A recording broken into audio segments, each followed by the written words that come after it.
Hi there. I truly appreciate you taking the time to watch this video. If you find it worthwhile, subscribing to my channel would genuinely mean a lot. With that said, let's get started. My name is Albert, and the story I'm about to share begins on the evening of my 7th wedding anniversary. We were celebrating at my wife's parents' home, surrounded by family and good food. At one point during dinner, I stepped outside to answer a phone call. As I turned to glance back inside through the door, I saw something, just a brief, unsettling glimpse, that instantly froze me in place. That moment pulled the rug out from under everything I thought I knew. It unveiled a hidden truth I hadn't dared to consider, a betrayal that had been quietly unfolding behind my back for some time. When I first met Gloria, I honestly thought I had found my life partner, the one I'd share the future with. We met at a casual get-together through a mutual friend, and we connected almost instantly. Over the next 3 years, our relationship deepened. We talked about everything: our ambitions, fears, finances, family, and future goals. Every choice we made felt like a shared one. I was convinced we were building a solid, lasting foundation together. After 3 years, I decided to propose. I was sure of her answer. There were no nerves, only excitement. When I asked, she said yes with a smile that made me believe she had been waiting for that question all along. That moment stayed with me for a long time. At that stage, nothing about her words or behavior gave me any reason to doubt her loyalty. I trusted her completely, with no hesitation. That trust became the bedrock of what I believed would be a lifelong marriage. Maybe that's why what came later was so devastating. The early days of our marriage felt like a dream. It was just the two of us, carving out a life together. No more roommates, no limitations, just love and freedom. Everything felt natural, easy. We spoke about buying a home, starting a family, traveling once we felt more financially secure. Everything seemed to be in sync. When a relationship flows like that, it's easy to feel like nothing can go wrong, like you've made all the right choices and life is unfolding just as it should. And for a while, I believed that was true. But things began to change around our 4th year. The little sparks, the inside jokes, the subtle flirtation, the late-night conversations started to fade. Our talks turned into short exchanges about chores and schedules. I didn't panic. I chalked it up to routine and stress. Life gets complicated. People grow tired, and sometimes romance has to wait. I figured we'd find our way back. By the 5th year, though, a heavier shift occurred. We were trying to start a family, but had suffered 2 painful miscarriages. Watching Gloria endure that emotional and physical toll was agonizing. I felt completely helpless. She became withdrawn and exhausted, and I didn't know how to support her through it. We turned to fertility specialists, who put us on a rigid treatment plan: medication, appointments, dietary rules, and even scheduled intimacy. The whole process drained us. I could see it was wearing her down. She was pulling away more and more. Eventually, I suggested we pause the treatments. Not permanently, just long enough for her to rest and recover. I thought I was being compassionate, but she saw it differently. She accused me of giving up, of not understanding how much motherhood meant to her. I tried to explain that I wanted children too, desperately, just not at the cost of her well-being. She interpreted my concern as selfishness. Our disagreements weren't explosive, but they lingered as prolonged silence. Then one day, she packed a bag and went to stay with her parents. That month apart felt endless. I didn't know whether I should reach out or give her the time and space she clearly needed. I kept hoping her family would help mediate. In the end, they did. Her parents encouraged her to talk to me again, and eventually, we began to repair the distance. She moved back home, but something had shifted. Though she was physically back, emotionally, she remained distant. It felt like she was only half there. I noticed she spent more time glued to her phone, more than usual. One night, I casually asked about it. She brushed it off, said it was for a work project. I wanted to believe her, so I didn't press. I turned inward, throwing myself into my career and a side business I had started. I thought maybe by giving her space and focusing on self-improvement, we could get back on track. But the emotional divide only widened. We were living in the same house, sharing the same routines, but the closeness, the connection we once had, was fading fast. And though I didn't want to say it out loud, I could feel her drifting away from me. As our 7th anniversary approached, it was clear we were far from the couple we used to be. In the past, we treated our anniversaries like sacred occasions, a time to reconnect and rekindle our bond. But this time, she suggested something different, a quiet dinner at her parents' home. That surprised me. It wasn't like her. I asked if she was sure. Wouldn't she rather have something more intimate, just us two? She smiled and said it would be meaningful to let her family celebrate our relationship this year. Something about the phrase, "celebrate our relationship," lingered in my mind. It sounded thoughtful, but also unusual. Still, I didn't object. I wanted to believe she was making an effort in her own way, and in the days before the dinner, she seemed different, more engaged, more affectionate. It gave me hope.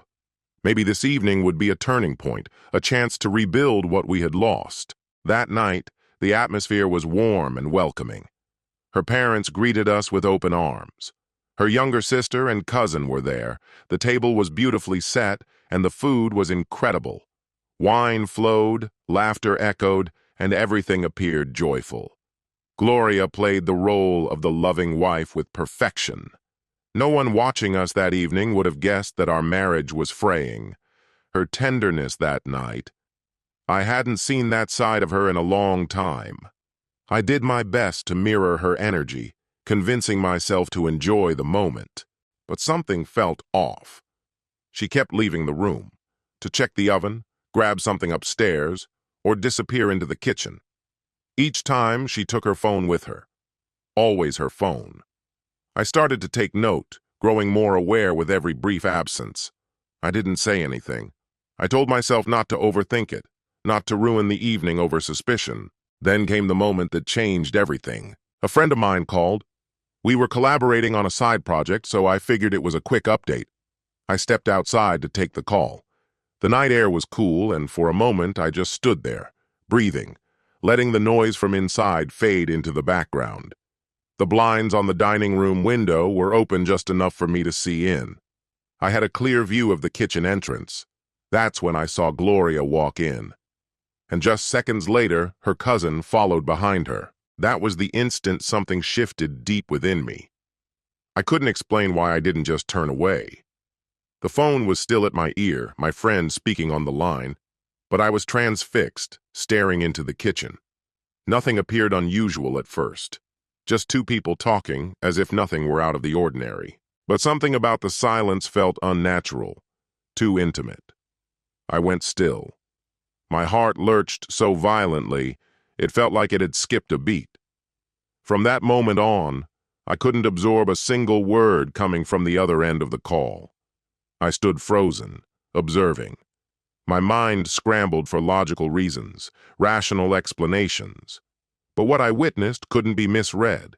Then, just as swiftly, they moved apart, likely aware that Gloria's mother was nearby. I remained outside a little while longer after the call ended, trying to gather myself. I steadied my breathing, forced my face into a calm expression, and walked back in like nothing had changed. Gloria sat back at the table, laughing with her sister. Her cousin chatted easily with her father, a drink in his hand. Neither of them looked uneasy. Their posture, their demeanor, completely composed. And that, more than anything, confirmed what I had seen wasn't some isolated lapse. It was part of something that had been happening right in front of me, hidden beneath normalcy. The rest of the evening dragged on endlessly. I barely touched my food. Gloria immediately asked if she should come back home with me, but I told her to stay, to enjoy time with her family. I studied her reaction closely. She only nodded and said, "Feel better." I said goodbye to everyone. Yes, even to him. I shook his hand like I hadn't just witnessed him kiss my wife. He met my eyes, completely unfazed, not a flicker of guilt in sight. Driving home, everything felt out of balance. I was behind the wheel, the road ahead visible, but my mind was locked on that kitchen scene. That kind of closeness doesn't happen by mistake. What stayed with me more than anything was how completely oblivious I'd been. I thought about all the times Gloria spoke of him, how close they were, how he was like a brother. She'd glow when she mentioned him, laughing as she shared memories. I never questioned it. I had trusted her without hesitation. When I got home that night, I wasn't angry. I was hollow. The next morning, she came back looking tired, mentioning how long the night had stretched and how drained she felt. She kissed me lightly on the cheek and moved around the kitchen like everything was the same. I sat at a distance, watching her. But all I felt was space between us. No connection, no affection. That was what chilled me the most. The way love could vanish so completely when the truth finally surfaced. Worse still, the more I withdrew, the more she seemed to close the gap. She became more affectionate, more attentive, reaching out, asking about my day, trying to rekindle moments that had long since passed between us. I couldn't tell if it came from guilt, denial, or an attempt to keep up appearances. Whatever her reason, it only pushed me further away. Her touch didn't soothe anymore. It felt like a mask hiding betrayal. Watching her behave like everything was fine created a mental fracture I couldn't mend. Two conflicting truths fighting for dominance. I didn't know which version of her to believe, the woman before me or the one I had seen in that quiet, stolen moment. What became certain was this. Whatever love I once held was already gone. I wasn't ready to confront her, not yet. I needed more than suspicion. I needed undeniable proof. But inside, a shift had occurred. A boundary had been crossed.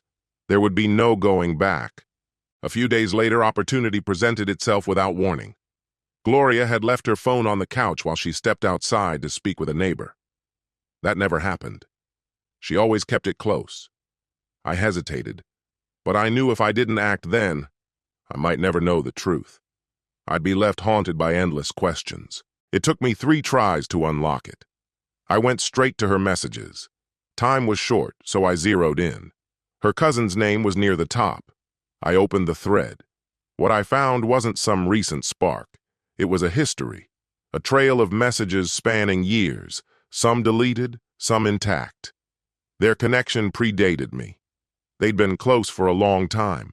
There was a lull in their conversations, likely during the early stages of our relationship. But as our marriage began to strain, especially after our losses, the contact resumed. Some messages were coded, others unmistakable, full of desire, longing. She described him as the only one who truly understood her. I kept reading. I found voice messages, too. I put in my headphones and listened. It felt like stepping into a world I was never meant to enter. But I didn't care. I needed the truth, unfiltered. I forwarded a few of the voice notes to my phone, evidence. Then I locked hers again and placed it exactly where she'd left it. That was the moment the fog lifted. There was no more ambiguity, no space left for excuses or wishful thinking. She had nurtured an emotional and physical bond with someone she claimed was like family while living a life with me. She'd shared my bed, my home, built a future with me, while keeping that truth buried. That was when I understood. The marriage was already over. I had simply been living in its ruins. Once I had the proof, I quietly made arrangements to end it. I waited until the divorce paperwork was finalized before confronting her. I needed to walk away with composure, not fury. When the time came, I asked her directly, meeting her eyes. "Are you having an affair with your cousin?" She blinked, then scoffed. "What?" "No. Why would you even ask that?" I didn't answer right away. Then I took out my phone and played one of the voice notes she'd sent him. Words no married woman should speak to another man, especially not one from her own family. Her face went pale. She didn't ask how I got it. She just began to cry.